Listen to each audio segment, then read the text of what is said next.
Yadımdadır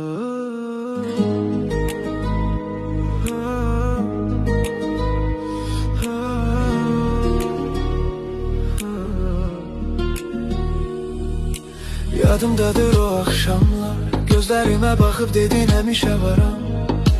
Verdiğin o boş vədlər, külək olub sovurdu indi bütün xəyallar. Sən üçün sadəcə bir oyunmuş, mənim üçün həyatımın mənası.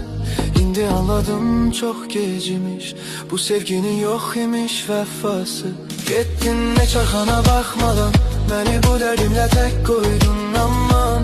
Söylə necə qıydın sevgimizə vəfasız, qəlbimdə açdığım bu yara sağalmaz. Getdin ne çarxana baxmadan, bu soyuq şəhərdə məni tək qoydun aman. Gezirəm tək eyni küçələri, hər addımda bir xatirə sənin ətrin. Gülüşün səslənir qulağımda, amma yanımda yoxsan bu ən böyük dərdin. Dostlar deyir unut geçsin, onu unutmaq asan olsaydı kaş ki. Hər nəfəsdə adın dilimdə, sanki ruhum sənə bağlı, əsirinem sanki. Getdin ne çarxana baxmadan, məni bu dərdimlə tək qoydun aman. Söylə necə qıydın sevgimizə vəfasız, qəlbimdə açdığım bu yara sağalmaz.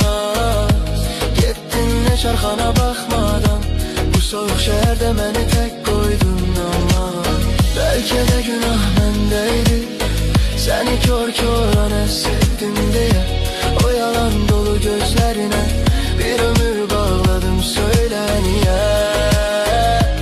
İndi nə faydası var ki peşmanlığın,